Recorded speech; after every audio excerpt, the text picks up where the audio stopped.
Hi, I'm Karim and we're here on the sofa with none other than Mr. Zelpha Barrett and Mr. Sean Ben Mulligan. This is for our new TV online show. It's BBTV, but in my head, I'm calling it Boxmania. Now, we've got two boys here from Collyhurst and Moston Boxing Gym, and we're going to be having a little chat with them. First of all, Zelpha, Mr. Brown Flash, just come off a big first round knockout of Mr. Elvis Gillian. And I'm telling you, Elvis did leave the building because you got him out of there in round number 1. Talk us through that fight. Basically, the whole plan was to get 8 rounds out. He was a durable opponent. We picked him because he was tough, he was strong. And all I've done was, whatever I done in training, just put it into the fight. I wasn't even in gear 1, I was in parking. Yeah. And then, whatever it was, it just happened. Now, you said earlier that when you threw that body shot, you didn't feel it. Talk us through like what it feels to land like a perfect shot. Any shot you land, it feels like you've not hit him. If you hit someone with a left hook and the chin, it feels like it's just wind. Yeah. Like you've hit fresh air. So when I hit him to the body, the first time, and like he stepped back, I thought, okay. So I hit him with a right hook to the head to put his hands up again. Yeah. And I felt the last body shot when I hit him with it, but the first one, I didn't feel it. So this guy's mean. He hurt him with the body shot, and then he goes back down there straight again. I mean, the guy's come all the way from Argentina, and you couldn't let him have 2 rounds, get 2 rounds out of it. That was the plan. I wanted rounds. I wanted to show my skills. I wanted, because it was live on TV. Yeah. I wanted everyone to know that how good I am. Yeah. How dedicated I am to the sport. How I'm like a student to the sport, and I was a bit gutted for the fact that he went down because I wanted to show everyone what I can do. Fair enough, but as they say, you don't get paid for overtime and all that. So you're in the super featherweight division, and Sean, what sort of weight are you in at the minute? Welterweight. So have you guys ever done any sparring in the gym together? Yeah, of course. We've loads of learning sparring. Go on then. How's that been? How's that gone? Who's got the upper end there? No one. To be fair, we've not sparred for years. We've not sparred for years, but it's just learning. We're just he's a little whippet. He's a little whippet, and then when you land, because I felt Sean Ben Mulligan's power, body shots, big body shots. I felt both their powers, to be honest. Serious punches. What motivates you guys? Like what do you want out of the boxing game? So I'll go to you, Benny. Go on. What do you want out of the boxing game? Well, I want to be a champ first and foremost. I want to be a champion. Yeah. Obviously, that's why I'm in the sport, and that's why I think most fighters are in the sport for. Obviously, it's our livelihood, isn't it? So yeah, you're in it as well. Obviously, to earn money and earn a living. Yeah. But first and foremost, to be a champion, and the dream is to be a world champion. Yeah. Now, for those of you that aren't familiar with Sean Ben Mulligan, you're 5-0 at the minute. Yeah. You've got a 1 knockout at the minute. Yeah. How would you describe your style? Sort of box fighter, come forward, a lot of head movement, a lot of slipping, a lot of rolling. Yeah. Angles. So the pressure fighter really. So a little bit like, because I was in the gym with you, and we're going to show you some great footage of both of these guys in the gym doing some master classes. Hi, I'm Karim. I'm here with BBTV for this brand new show. I'm here with none other than Mr. Zelpha Flash Barrett. He's 13-0 and he's coming for you, and he's going to do a master class for us today on how to throw a body shot. So I've heard you're not going to hit me too hard, are you? No. Because otherwise I'll get my lawyers on you. No, I can imagine it. Yeah. I'm not even joking. So here we go. We're about to do this, right? Zelpha, why throw a body shot? Why would you throw body shots? Body shots, they weaken your opponent. Yeah. And you feel it all the way through the fight. If I hit you with a correct body shot in round 2, you feel it from round 2 to round 12. But you didn't even need it to round 2 last time, did you? Because it took 1 round to get Elvis out of the building, didn't it? Yep, just all that was down to is practice. And what I liked about that is you hit him down to the body first, you seen it hurt him, and you went straight back down there, showing your nasty side as well. Yep. All right. So what you're looking for when you switch it in as you switch hitter as well, aren't you? I can do. So when you're looking to throw a body shot, what is it you're looking for? What's the main things? What I look for is if the elbows are up like this. Yeah. If the elbows are up, you can sink the body shots in. Yeah. And then I throw a jab, and I throw a jab to the body. So I'm disguising the body shot. So I'm going to throw a jab to you, jab to the body, and I fade, and I go around.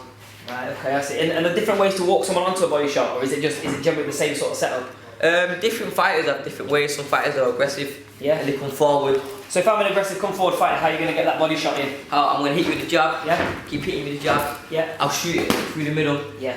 I'll hit you with the jab. I'll throw a hook to the head. Yeah. So your hands go up. Yeah. And then I hit you with the body. And even them little taps, I can feel them little taps as well. You're gonna dig one in for me? Do you want me to? Yeah, go on. I can't. I'll let my wrist have got no wraps on. Oh, give me 25%. Alright, I'll give you 25%. So 25%. boxing you. Yeah. Boom, boom, I drop.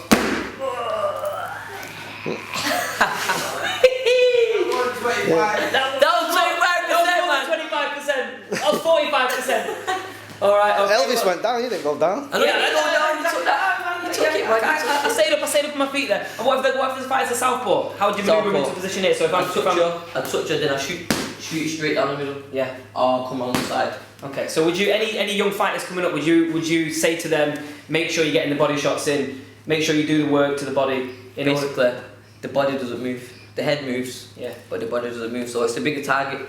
So you can keep hitting someone to the body because it's a bigger target and it's effective. Don't get me wrong, hit him to the chin that goes to sleep. Yeah. But someone might have a tight defence. Yeah. So it's like putting a tree down. You just keep chopping, and eventually they'll fall. Right, well listen, there you go. This is Mr. Zelpha Brown Flash Barrett. He's 13-0. He's coming for you. Next masterclass we're gonna get with him will be something a little bit different. This one's the body shot.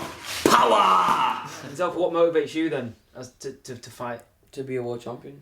No, nothing below that. Like becoming a British champion is an achievement, but I want to be a world champion. Yeah. And I believe I'm going to become a world champion. Yeah. Now speaking of world champions, you've actually been in the ring sparring with until recently, two world champions at lightweight, Anthony Crolla, $1 Million Crolla, and Terry Turbo Flanagan.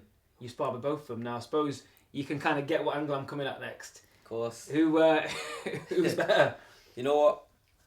To me, the 50-50 because Terry's fast and Crolla's very strong. Yeah. So it's like a Marvin Hagler versus like a Sugar Ray Leonard kind of a fight. It's a 50-50 fight. Yeah, They're both super fit. The best man will win, and I hope it happens. All right, so do I, and that's what we call good media training there. I didn't want to say which one he thought was better. I like that. So we've got to come back to this point here because we've got Sean Ben Mulligan over here, and now he hasn't got a nickname. We've got the Brown Flash here. We've got loads of other people in the gym. We've got the Dynamite Kid. We've got Lyndon King Arthur. Yeah. Got all these sick names, right? And we ain't got one over here. So what we're going to actually ask is we're going to actually ask people to tweet in a nickname for Sean Ben Mulligan. I personally like the Bruiser because I felt the body shots. But can we please tweet in? Can we get a little Twitter thing at the bottom there or something like that? Wow. We can get a little Twitter thing there at the bottom. Tweet in, please. Nickname for Sean Ben Mulligan. Okay, I'm going with the Bruiser. So, I mean, believe it or not, right? Look, you won't be able to tell this looking at me, but I'm actually big on the grime scene.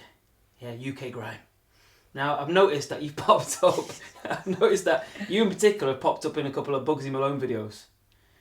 How does boxing and like music, the scene go? They seem to be going hand in hand together. Are you ever going to has Bugsy Malone come out and wrapped you into the ring or anything? No, not yet anyway, but... Is that something that could be on the cards? Potentially, when I fight for a world title or a big massive title, could potentially be on the cards. Listen, if Stormzy can do it for AJ, then Bugsy can do it for you. True. One thing I liked what you said as well in a recent thing I watched about you, I think it might have been with British Box as well actually. You said something that these guys are standing in the way of you buying your mum a house. Yeah, of course. I liked that. I was like, oh, that's good. So is that something that, I mean, you don't want to start off with something small like buying an Xbox first, you want to go straight for a house? Yeah, of course. Yeah. That's the goal. Yeah. You know what I mean, don't get me wrong, becoming a world champion, but that's just the goal for me. So my mum never has to work again. Yeah, that's nice. That's nice. So it's like a gift back from whatever she done for me. Yeah. It's just a gift back to her. See, they both hit hard, but they're both sweet boys, really, deep down. If it weren't for your mum and dad, you won't be where you are now, would Yeah. or your mum, so... And that's nice to hear from young fighters saying as well, of course. That brings me nicely onto this next little segment. The random round, right? So I'm going to ask you, because you guys obviously, I mean, am I right in thinking you guys train together every day, pretty much? Yeah. So you know each other pretty well. Yeah. So I want you to be honest. Now, I know you've done a little segment like this before on British Boxers, and I really enjoyed it. I'm going to ask you a few questions. I want to know who's the best. It's like a head-to-head, right? Okay, now I know you're both like all like modest and all that. Forget all that crap. Just go for it. So, head-to-head, who's got the best jab out of you two? Zelpha. Listen, we're talking... I'm going to be straight with you. Anyone that wants to... We did a bit of a something similar with British Boxers a few months ago, and you would have thought it's like every question I got asked it was Zelpha, but if you've got to be honest, I've got to be honest, Anna, man. All right then, pound for pound, who hits the hardest? Obviously Ben's heavier, so But pound for pound, What do you mean? I'm like imagining you're both the same weight, Well, like on these pound for pound rankings. if you would talk, you've got to look on paper. He's got a lot more knockouts than me, honest. So Guy's so modest. he's got to be. I felt them both. I don't like this question. I'm not a liar. All right. Who's got the biggest, and I mean the biggest, male cosmetic bag? Male cosmetic bag. Who's takes the most time like with your male cosmetics? What, in like the shower and stuff? Yeah. This guy, man. Oh my gosh. Obviously, you have to be it's hygiene and clean. Yeah. But this guy in the shower, it's like he lives in it, man. You can hear him like, It's like, come on, Ben. Like, 1 minute. He's in the shower for like 10 minutes. So what noise does he do in the shower? Oh yeah, it sounded a bit wrong, that didn't it? That's all right. That's all right. Who's the best at football? We're both was footballers, so Yeah. I don't know. All right. And do you guys play FIFA together? Nah, you know what? I played it once and I beat him, so Nice. See that I've seen you on Instagram. 2013 this. yeah. 2013, man. And we're in what now? 2016. So you can't hold on to that forever. I had a fight as well, so mine was on the fight. Yeah. All right. Fair enough. All right. We'll give you that one. Who's the most sensitive? Don't know, both mummy's boys, so Yeah. it's a close one. Yeah. It's a close one. Same sort of person like that. Yeah. Yeah. Who's the most generous out of you two? Both generous. Both generous. All right. Okay. I get where this is going. Who's got the best defense? Ben. I'd say Ben. Yeah. Because from what he come from, when he first comes to the gym, if Ben don't mind me saying this, he was like, target practice. Right. And you know what? It got to the point where I was like, Pat, man, just I don't want to throw at him no more because obviously you have to crawl before you can walk, you know what I mean? Yeah. And then now his defense just like he's got it. Yeah. He can just walk you down, and then you're on the rope. So he come from a long way from what he did have. So I'd say Ben. Yeah. Cool. So we're about to do a little segment with James Largy. He's doing some strength and conditioning stuff with you. That's going to be called the Sweet Science. Now, what sort of stuff have you been doing with James? Listen, I can't thank James enough. I've been doing. He put me through a lot of pain, but we've been doing a lot of stuff. I can't even say the names what we've been doing, but you see him from my body wise, like in one of my fights, I'm just different. Like I felt it mentally, physically. Yeah. I just felt like there's no super featherweight that could touch me. All right, Brendan. Well, we're going to cut to that interview now. Get James on the sofa. All right, welcome back. I'm here with none other than Mr. James Largy, Coach James Largy, one of the principals of FLF Performance Centre in Manchester. Massive boxing fan, doing some great work with fighters. First things first, what is it you actually do and why is strength and conditioning so important for fighters these days? In terms of the stuff that I do with the boxers currently, all of it is based on science. There isn't any guesswork used whatsoever. If I could sum it up, it was I recognised everything that you shouldn't do with amateur boxing. Right. And from there now, I've basically picked up on a number of things that I used to do, of which I still see a lot of professional boxers do. I'm about making the boxer the strongest version that they can possibly be. Yeah, and it's quite close to your heart because you're a massive boxing fan too. Yeah. So I had a lot of love for boxing, came away from that, did my degree at university, then went to learn more and get more hands-on, kind of in the trenches with a lot of strength coaches. Yeah. And from there, I've come back and recognised that the strength and conditioning side and science behind boxing is very outdated, to be honest, probably 20, 30 years behind other sports. Are you sort of like departing from the old school type of trainer? Are your sort of techniques, give me an example of your sort of techniques, and are they more the sort of cutting edge sort of techniques? Every boxer will have something that is different, that may be good, that may be bad. So you should never really train all of the boxers the same way, and that is a pattern that you tend to see if you go to a lot of boxing clubs. Everybody does the same thing. Yeah. They do the circuits, they do the sparring, they do the jump rope, they do everything pretty much in a group. Yeah. But when you get to a certain level, you need to be a lot more individualised, and that's some of the stuff that I'm doing now with a lot of the good up and coming prospects coming through, especially on the Manchester scene. Right. Okay. And you talking of Manchester, you've got your setup is in Manchester. I've been down there, converted warehouse. Yeah. Kitted out to the max, everything you need in there. Just talk me through this. I'm trying to get my head around this. When a fighter comes to you in the first instance, how do you sort of assess them? What do you do when they first come to you? Let's say I'm a fighter, come to you. Good question. And when I was working for Nike, I did a lot of, I did something called Spark, which was measuring speed, power, agility, quickness, reaction time. Right. or reaction time quickness, and that was with a lot of footballers. So for me, it was a big eye opener, and that was probably 8-9 years ago now, as to why I was doing certain testing methods, and all of the tests that I did with the footballers was specific to the sport. So I thought there's got to be a way how I can transfer those skills of testing over into the boxing arena. Yeah. So there's certain lifts that I would have a boxer do, predictor lifts of punch power, Right. hand grip strength, which will determine potential for hand injuries, Yeah. vertical jump power, that will determine power of the legs. And when it comes down to punch power, there's a lot of aspects to look at, and just in boxing in general, in order to improve a boxer, just one punch, whether that be a jab, a left hook, right cross, whatever it may be, there's so many aspects that you have to look at, and kind of figure out where is it that they're not as strong, and how can I improve that. A great example is a local fighter, Mark Efron. Yeah. Brilliant power puncher. I felt his power on the pads. And here's the scariest thing, he actually has the ability to become even stronger. The thought of that guy increasing his punch power is actually scary. But that's interesting to note then. So you can get the sort of the metrics and all the data and the analysis, and you can actually take it to the next level. Yeah. Now you touched on something really interesting there. That's punch power. Now every time I talk to fans of boxing, they're always saying, especially, and also people just getting into boxing and white collar boxing and all the rest of it.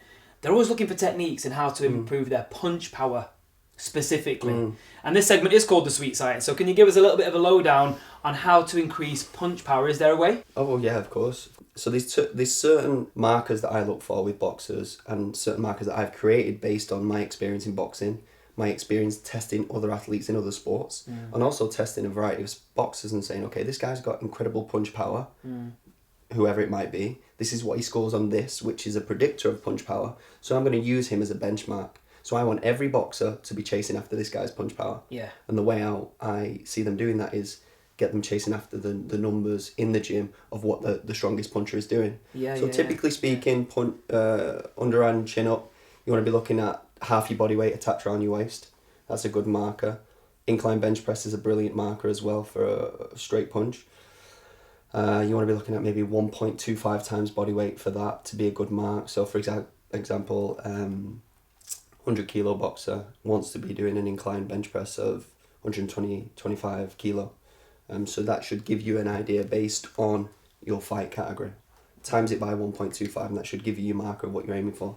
They're just two very, very simple markers. And if I improve the weight that those guys are lifting on them two lifts alone, then they're not just going to be hurting boxers with right hands, they're going to be hurting them with jabs, which is brilliant. And it just shows you where the game's gone now, isn't it? Because you go back 50 years, it wasn't that it was just have a steak and you can go into the ring. Now it's all done so analytically. You really can maximise the potential. You would say that, but still, like I say, boxing is still behind by a lot. There's not enough emphasis on nutrition and placing the nutrition around workouts. Yeah. There's not enough emphasis on lifting in the gym. Yeah. Lifting weights in the gym, because there is a lot of old school mindset of saying, well, Mike Tyson never lifted weights. That's because Mike Tyson was a genetic freak with a serious amount of muscle mass, and he could knock people out, just half-heartedly. Yeah. They want to take the sport seriously. They need to find out where they are individually weak, prone to getting injured, where they can improve on. And that's my job. I don't do anything with boxing technique per se. I do everything in terms of strength and conditioning. Nothing else. I don't dabble with that. That's the boxer's trainer to do that.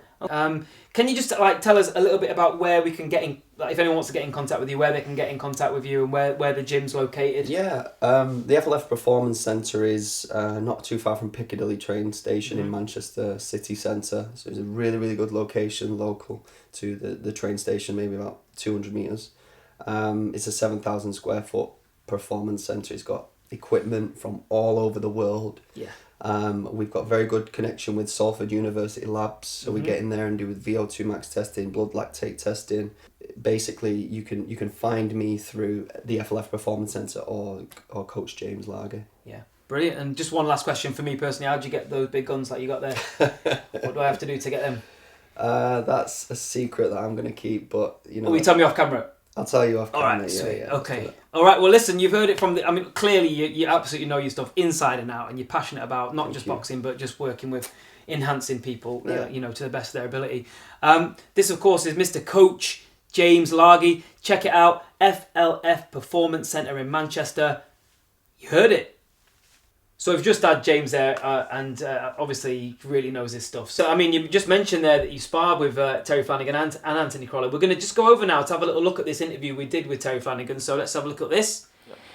I'm Aki Karim with BBTV, our weekly show on www.britishboxers.co.uk. I've got the privilege of being joined by the WBO lightweight champion of the world, Mr. Terry Turbo Flanagan. Thanks for having us down here. No problem. First things first, you're out on the 26th of November in a big show in Wales. Are you just excited to be back in the ring after a long delay? Yeah, I mean, Cardiff again. I mean, I boxed there last time. Wasn't the best performance. Still won a 12-round fight by about 18 rounds. But Yeah, exactly. Yeah. You not say the it wasn't a good performance, but you battered the guy and you had him go in, and what? He's just a survivor, wasn't he? He just survived, really. I should have got him out of there, but he's one of them Flanagan, cagey guys who knows how to survive, isn't he? Like African champion and this and that. yeah, he was tough as well. He had hard head. He hurt both my hands in the fight, which is hard. So yeah. All right. Well, you've got this guy Orlando Cruz, who is actually he's got a name in America, and you know people do follow him. What do you know about him, and what do you make of him as an opponent? Yeah, he's good sort of opponent. I mean, he's been at world level. He's boxed for world titles. He's only been beat off like elite fighters like Salido and stuff like that. Yeah. It's a super feather, stepping up to lightweight, so he'll be comfy at the weight. And yeah, we're expecting a tough fight, but a fight that I think should be winning. Yeah, I mean, does it kind of? I mean, do you find it difficult to get up for these fights where people expect you to win? You've mentioned some big fights coming up later on next year, perhaps. Are you still? Is it just all business though? Are you still nice and professional for these fights, or is it? Are you a little bit disappointed? It's not the sort of thing. I mean, I'm disappointed it's not the unification fights. They're the fights I've been asking for over a year now, and Frank Warren has made offers for them fights, and I know people on Twitter, like Twitter warriors, are saying he's not offering them proper money. Well, when I was turned down more money, what we offered him to fight, than they took for Crawler, so it says a lot about what I'm doing. I'm doing something like they don't want to fight me, and I'm pretty sure, pretty confident Frank's saying that he's promising me them big fights next year. And do you think you're getting avoided? You know, honestly, do you think you're getting avoided at lightweight by some of the other names? I do, yeah. I mean, not avoided. I mean, if they have to fight, but I think likes of Slater Cannon. He took a fight with Garcia. He had a unification fight with He accepted the fight. He went away touting that money about and took the fight with Garcia now. And when Ives got offered more and ended up taking the core fight, so it's not like we're not offering these fights. We're asking for these big fights. It's just that they don't seem to be coming off. But Frank's convinced me that next year is my year, and we're going to be going for them big unification fights. Yeah, and I mean, you do deserve them as well. And you've got a great following. I mean, I went down to the Farner fight with your family on the bus, which, by the way, this man paid for, all his fans to get there and back, so I owe you about 50 quid petrol money, What have you got to say to your fans that just follow you, like, loyally? I mean, like I say, they are top fans. I mean, they come up and down the country. They have done. The majority of my fans now have what have been there from my first fight when I fought on like a Sunday afternoon in Bolton on a daytime show, and they've come out again, and they keep coming, and they enjoy watching the boxing. The local people who want to see a local lad do well, and it's good on them. Now, I touched on this with Steve just a minute ago about you're not known as like a devastating knockout puncher, but the Magdaleno fight, for example, showed that you can bang when you want to. Are we going to see a little bit more of that side of you on the 26th, or are you going to be sort of looking to see what comes your way first and then just take it from there, or are you looking to go in for the big like photo finish? I didn't do that with Magdaleno, to be honest. I got out and I got on my boxing. I was sharp. I was on it, like switched on, concentrating, and once he hurt him, I seen I could take him out, and I've done that. And once I get someone hurt, 9 times out of 10 I finish him. And I think if we train right, like we have been doing, and get the right type of sparring, you could see another devastating performance. Last time I saw you and Steve was you were ringside for Crawler Linares. Firstly, do you think that was a fair result? Yeah, watching it back, it was a fair result. I know. Watching the fight live, it looked like Crow was going to go on and win the fight early on. I was looking at Robert Diaz, yeah. and he was looking worried early on, like round 5, 6, until Linares hurt him, and then Linares switched off again, and then picked it up for the last few rounds and sealed the victory. But yeah, Linares is a great fighter. Crow is a great fighter. I think it was a good fight. Crow boxed well. It's the best performance I've seen from Anthony. And it's the best I've ever seen Linares as well, to be honest. Yeah, well, I wish him.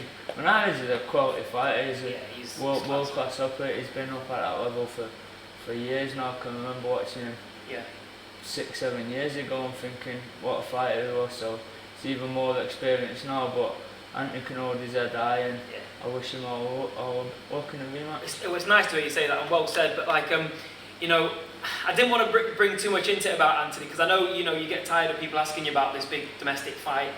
But is that something you really want, or have you stopped kind of chasing that fight, or is it something you can see come in? Is it going to happen, basically? I'm not too sure. I mean, like you say, I'm sick of people asking me. The fight's been offered to him on a number of times. I mean, he's obviously seen that he can win that Linares fight, because we offered him the fight after he lost, and he still chose to go down that route. So he sees that as the easier option, and it is a good close fight. For anything can happen in the rematch. If he loses the rematch, I mean, touch wood he doesn't, and I really believe he's going to actually win this time on points. If let's just say he loses, is the fight still there with you?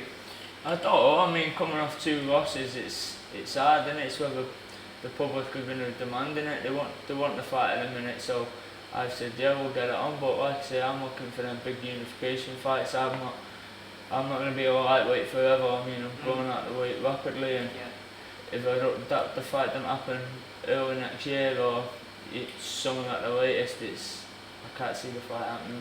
Fair enough. And I was actually, it's funny you mentioned the weight there, because I was going to ask you about this. I mean, you're currently at 135 pounds. Is a move to 140 on the horizon?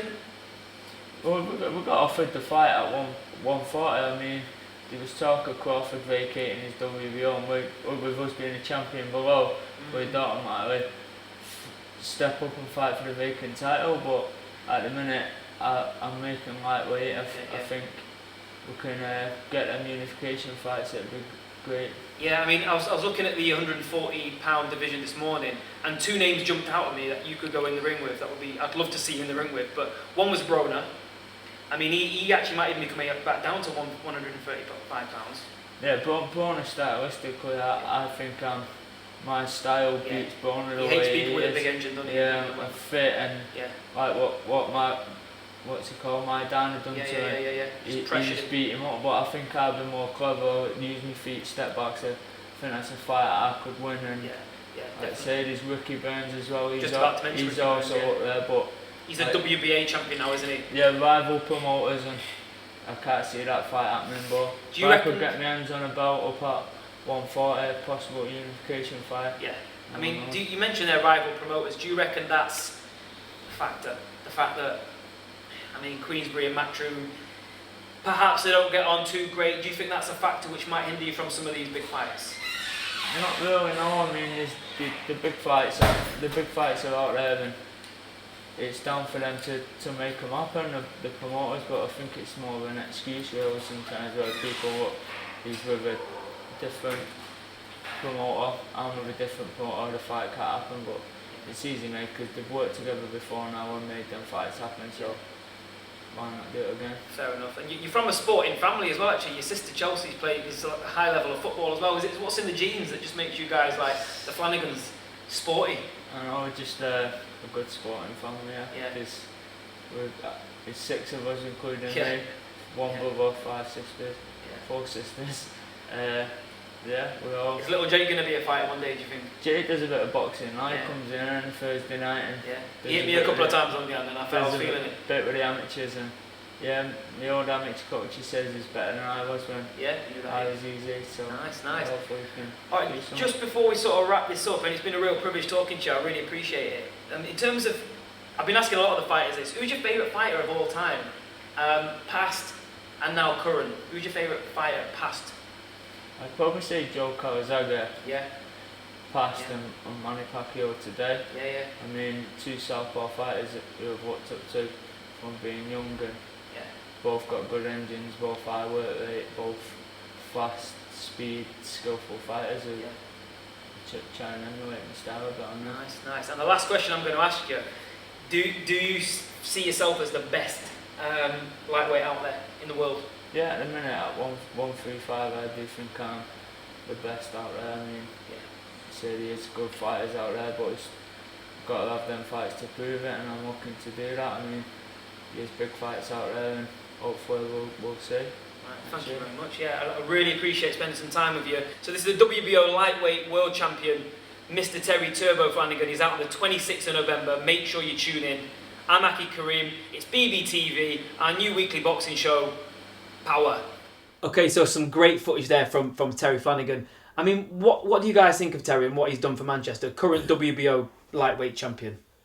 Well, he's world champion in this, so he's world class, and from being from Manchester, and I think with Terry as well, what you got to take your hat off. I remember when he first turned pro, he was sort of just really under the radar. When he didn't have no great amateur career, and he just done it the right way, and just as he got up there to like 15, 16 fights, took a few big fights, obviously won the fights, and he's just got better and better since. Of course, he was in the prize fighter as well, and he won the prize. He really jumped onto the scene when he knocked out Magdaleno in 2 rounds. Yeah, that was a serious one. Like, what's your take? I mean, you've been in the ring with him. What's your take on sort of his skills? Because it seems to me like he's underrated, but he's absolutely elite. He's brilliant. Yeah, I used to train with him with kids, so and he was only small. He was only like a little small, and then when you see him now, he's massive for the weight, and like he's like the boogeyman at that weight.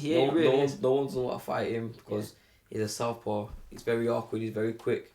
It's all. It ticks all the boxes that you won't want your fighter to fight, but exactly. Unfortunately, it's harder for him because no one want to fight him. But do you think that's why he's not getting the massive fights? Yeah, of course, because obviously, look, he's very good, very talented, very dedicated. Yeah. So these trainers are like, well, we don't want to fight him. We'll fight somewhere else. But now fighters are gonna have to fight him. You know what I mean? His name's out there now. He's got the strap as well. He's got the strap. He's got the WBO. And I mean, interestingly, I mean, there's loads of. I mean, look, you've seen some nice guys here. We've got boxing's full of some nice characters as well. And Terry's one of them. He doesn't get himself out there as much, but he's a guy that spent 15 grand of his own purse money, so that all his mates, friends, family could go down to Cardiff to watch him fight Fana. And I know because I was on one of the coaches, and he basically that was all out of his own pocket. You don't see that too often, so he's obviously in that. You guys know him better than me. What's he like as a character, as a person as well? Well, like you say, that says it all, doesn't it? Like spending 15 grand out of his own money for his fans to go and support him. Yeah. But he's just like you say, he don't really like the media, he don't like the cameras and stuff. He's just a fighter, and he just wants to get in there and fight, and that's what he does, and he does it very well. What's it like to be in a gym surrounded by so much talent and so many people who are hungry, undefeated? What's it like to be in a gym like that? It's great, obviously, because you all bounce off each other, don't you? Yeah. So, like me, I've trained with, say, Zelpha since we've been amateur, and so we've come up together, and obviously now Zelpha's like, sort of leading the ways. Yeah. 13-0 now, innit?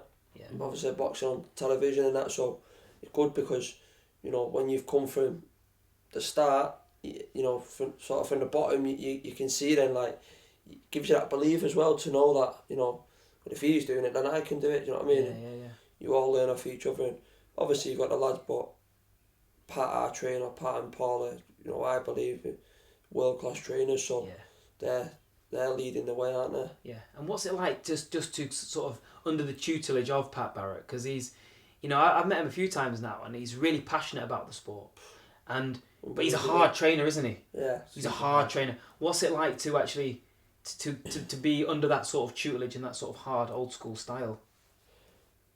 Well, that's, what it's like now. It's like you don't know any different, do you? So that's just the way he is. But that's what gets the best out of you, innit? Because, like, I think it's funny. Like Zelpha on Saturday, his fight lasted a minute 10 seconds, and he still had something to say. He still gave you some after that. What did you do wrong in that fight? He's like, You should have played with him like a cat does with a mouse. Yeah. And it's like, what am I meant to do? You know what I mean? He's a perfectionist, but that's what gets you to the top. Yeah. Innit? I mean, that's good. And I remember him saying to you yesterday about how when you first came in, but then it suddenly clicked, and I could see how proud he was of you. Yeah. And that must mean a lot for someone like Yeah, Pat of Barrett course. to say, look, I'm proud of what you've just done there. That must really give you that sort And of... obviously, because he is so hard, when you do get praise, Yeah. you know then that you are doing something right. Yeah, Do you yeah. know what I mean? It's Yeah. not like he's just blowing smoke up your ass all the time. Yeah. Because then it's, you know, you I'm wouldn't not, appreciate I'm not it. used to praise. If you, Yeah. if you praise me, I just praise him back like, oh, you got nice shoes. Yeah. I'm not. It's not normal. You know what I mean? Yeah. What are you guys like though when you're getting like? Have you guys been hit flush, and how have you reacted to being hit flush? Because it's we can only imagine. 99.9% of people out there couldn't be fighters. That's what makes you guys special. That's why I got so much respect for you guys. What's it like to be hit flush, and how have you dealt with it? I'll go to either or first, but I want to hear from both of you. Yeah, well, I think a lot of, like they say, a lot of taking shots is down to your fitness as well. You know, like you see people take big shots, they might go down, but they get up and recover, don't they? And get through the rounds. But yeah, I've took some big shots, and I'm confident that I've got a good chin. Do you know what I mean? And obviously you don't think of that anyway going into a fight, because you think you're not thinking, oh, if I take a big shot, you're just thinking that you're not going to take a big shot because your defence is too good. Do you know what I mean? And that's how you've got to think all the time, and you're too switched on. But yeah, it's boxing. It's like swimming. You go swimming, you get wet, don't you? It's boxing, so you've got to be prepared that if you do take a big shot, you've got to come back with your own and recover. Yeah. And Zelpha, in your 2 fights with, I think it was Jamie Quinn, you proved that you could go the scheduled distance and take some shots back and all that sort of stuff. Yeah, of course. Like, with me, it's more of an embarrassment if I get hit with a big shot. It's like Ben said, you're gonna get hit, but it's like it's an embarrassment. So I've not been hit with a shot where it's felt me or rocked me. It's like, you cheeky. That's my mentality. It's my mentality where I think that's an embarrassment. I'm gonna get you back for that. You're gonna be out on the 5th of November. Yeah. On Bonfire Night, and there's gonna be fireworks flying, and that's a serious good card. You're on that card. Mark Efron's on that card. Who else is on that card? Matthew Ryan, Lyndon Arthur. So that's going to be a serious good card. That's at Middleton Arena. I want to give a shout out to your Twitter and Instagrams and all that sort of stuff now. Do you want to... My Twitter is @BMulliganBox. My Instagram's the same, and obviously my Facebook, Sean Ben Mulligan. So yeah, any of them, contact me on there. Get some tickets for that. That's going to be serious. Sold out at ringside now, so... It'll be live on BBTV as well. Yeah, it's going to be live on BBTV That's it. as well. That's why we bought him. So obviously, if you can't make it to the fight, tune in on BBTV and you'll be able to watch it on there. No, it's a whole gym full of seriously, genuinely nice, humble, down to earth young lads who are seriously good fighters too. And it's been an absolute pleasure speaking with you two. Like seriously, like joking aside, it's been an absolute pleasure to get an insight into what you guys do. And hopefully we'll do this again sometime. And these faces, hopefully, this is the future of boxing right here. Right, so I'm Aki Karim. This has been BBTV, our new boxing show. You can watch this show weekly and get subscribed. It's going to be really good. We've got some great content coming. This is, of course, Mr. Zelpha Brown Flash Barrett. This is Mr. Sean Ben Mulligan. Benny, we're going to come up with some serious good nicknames for him. Get those tweets in. Hope you've enjoyed it. Power.